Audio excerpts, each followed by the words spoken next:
रेफियम fibre जैसी कंपनियां indigenous arrow engine, advanced alloys और कार्बन फाइबर कंपोजिट्स बना रही हैं, तो यह दिखाता है कि आत्मनिर्भरता का जो हमारा नारा है वह जमीनी स्तर पर अपने परिणाम दिखा रहा है। इस आत्मनिर्भरता की सबसे बड़ी ताकत यदि कोई है तो हमारे देश के नौजवान हैं, जिनमें जिज्ञासा भी है, जिनमें जज्बा भी है और कुछ कर दिखाने की जिनके मन के अंदर तड़पन भी है। मैं एक बात और आपको बताऊं, मुझे सुखद अनुभूति हुई जब मुझे यह बताया गया, रेफियम फाइबर और डीआरडीओ के सहयोग से मात्र 14 महीनों में बने 3 प्रोडक्ट्स ऑपरेशन सिंदूर में भी शामिल किए गए थे। और यह किसी भी यंग एंटरप्रेन्योर के लिए एक बहुत बड़ी अचीवमेंट मैं इसे मानता हूं। इससे बड़ा अचीवमेंट किसी यंग एंटरप्रेन्योर के लिए और दूसरा क्या हो सकता है।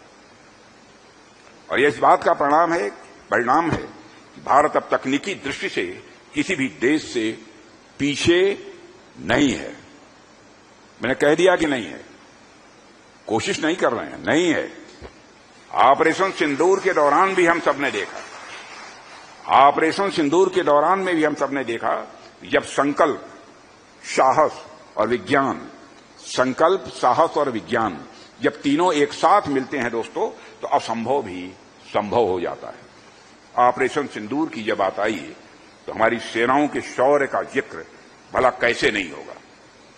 हमारी सेनाओं ने 22 मिनट के अंदर काम तमाम कर दिया। आतंकवादियों को और उनके सरपरस्तों को आईना ही नहीं दिखाया, आईना के अलावा भी जो कुछ भी करना चाहिए सब कर डाला, जिसकी उनको कभी कल्पना भी नहीं थी।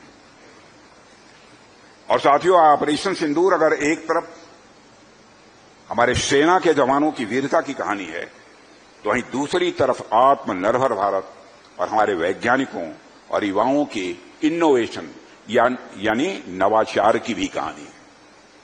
मुझे गर्व है कि हमारे सशस्त्र बलों ने इतनी तेजी से हमारे युवाओं और हमारी इंडस्ट्री द्वारा बनाए गए यह सब सारे इंस्ट्रूमेंट्स, यह सब सारे उपकरण, ऑपरेटर्स उन्होंने अडॉप्ट किया है, बनाया है। और साथियों, जब 2014 में जनता ने हमें आशीर्वाद दिया और हमारी सरकार केंद्र में आई, तो प्रधानमंत्री जी ने रक्षा क्षेत्र में टेक्नोलॉजिकल डेवलपमेंट और इनोवेशन को बढ़ावा देने पर का संकल्प लिया। और उस समय हमारे सामने 2 रास्ते थे।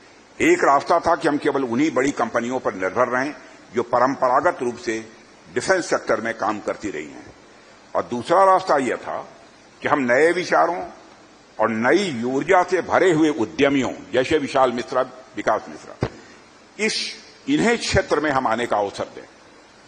हमने दोनों रास्तों को संतुलित रूप से अपनाया है और एक और बड़ी कंपनियों को सहयोग देकर हमने उनकी क्षमता को और मजबूत किया है, वहीं दूसरी ओर स्टार्टअप्स और यंग इनोवेटर्स को भी आमंत्रित किया ताकि वे अपनी नई सोच और नई तकनीक के दम पर रक्षा क्षेत्र में एक बहुत बड़ा क्रांतिकारी बदलाव ला सकें।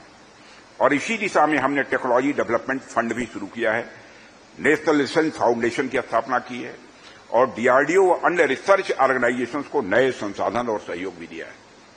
आईडेक्स और अदिति जैसी स्कीम्स भी लॉन्च की।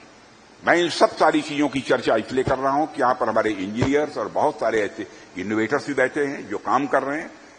उनमें मोर देन 90% लोगों को इन सब सारी चीजों की जानकारी होगी।